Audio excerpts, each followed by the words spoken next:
O que existe intimidade em relação aí ao trabalho e ao salário das pessoas? A empresa pode divulgar, não pode divulgar, isso é de conhecimento público, não é de conhecimento público, isso é um assunto de ordem pessoal. O que pensa a Justiça do Trabalho a respeito disso? Doutor Henrique Melo, que é advogado, trabalhista, está aqui conosco. Doutor Henrique, muito obrigado aqui por atender o jornal Nova Brasil. Bom dia, Heraldo. É um prazer conversar contigo, com os ouvintes da Nova Brasil FM. Obrigado. Doutor Henrique, e aí? A empresa pode divulgar o salário? Por exemplo, se alguém disser, olha, não, tem pessoas aqui que ganham salários diferentes, fazem a mesma coisa, um homem e uma mulher. Ou duas pessoas que têm a mesma atribuição, mas ganham salários diferentes. A empresa pode divulgar, deve divulgar, é obrigada a divulgar? Como é que a gente vai saber se isso se processa? Heraldo, esse tema surgiu recentemente, na verdade, com uma legislação de julho do ano passado, com a Lei 14.611, que é a lei que traz os relatórios de transparência salarial, para que as empresas discutam a questão da equiparação salarial entre homens e mulheres.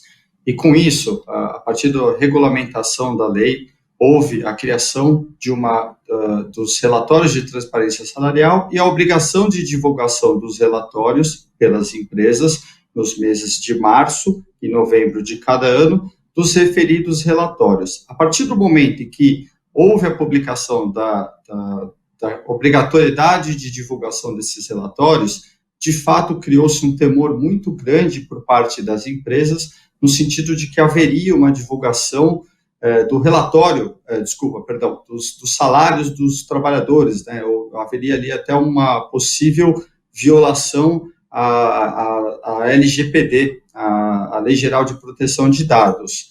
O que, quando nós vimos os relatórios, felizmente não se confirmou, porque os relatórios que foram criados pelo Ministério do Trabalho vieram com informações ali, com dados estatísticos, com razões entre salários de homens e mulheres. Então, nesse primeiro momento, não houve a violação ali dos dados pessoais, mas houve sim um temor muito grande quando os relatórios foram criados. Agora, nesse caso específico, doutor Henrique, o salário não é uma informação própria da pessoa, não é uma informação do âmbito pessoal dela, que ela pode divulgar ou não? Perfeitamente, Heródoto, e até retornando um pouquinho na sua primeira pergunta e respondendo a ela, o salário é uma informação personalíssima protegida pela LGPD, e daí que surgiu esse temor enorme por parte das empresas, porque se a empresa divulgasse um relatório contendo o salário de um determinado trabalhador, ou até mesmo de um grupo de trabalhador, ela iria transgredir automaticamente a LGPD, sujeitando a empresa a multas milionárias.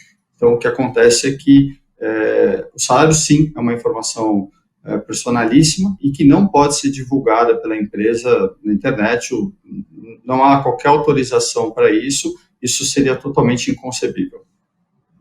Doutor Henrique, uma vez constatado que esses salários flutuam dentro da mesma empresa pelo Ministério do Trabalho, que ação ele pode iniciar, que fiscalização ele vai fazer em cima dessa empresa?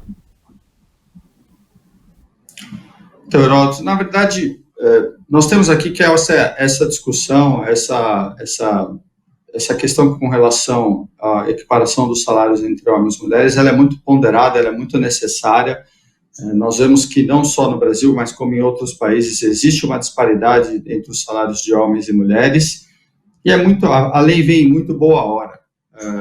Talvez o que exista aqui em termos de crítica é no sentido de criarmos essa obrigação de divulgação de relatórios, porque à medida em que colocamos a necessidade de criar relatórios, ficamos presos na questão da violação de dados pessoais, e isso não nos permite criar relatórios precisos e que justamente demonstrem o que você muito bem colocou, Heródoto, a flutuação dos salários, a longevidade de um determinado trabalhador na empresa, e que talvez justificaria o porquê do salário dessa pessoa é maior do que o salário de uma outra pessoa, talvez a técnica melhor ou a formação diferente de um determinado cargo, e que poderia, então, justificar a diferença salarial dentro do cargo.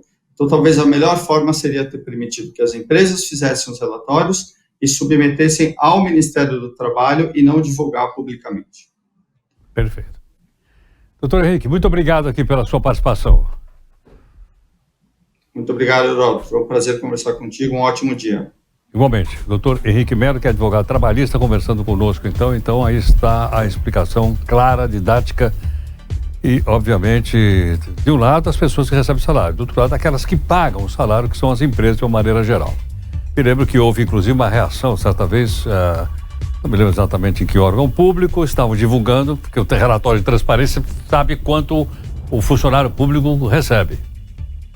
Mesmo porque somos nós que pagamos o imposto. O pessoal ficou brabíssimo, dizendo que aquilo era uma violação da sua intimidade. Aí vai daqui, vai de lá, briga daqui, briga de lá, etc. E acabou, então, ocorrendo a divulgação. Né? Está no portal de transparência. A gente está falando constantemente.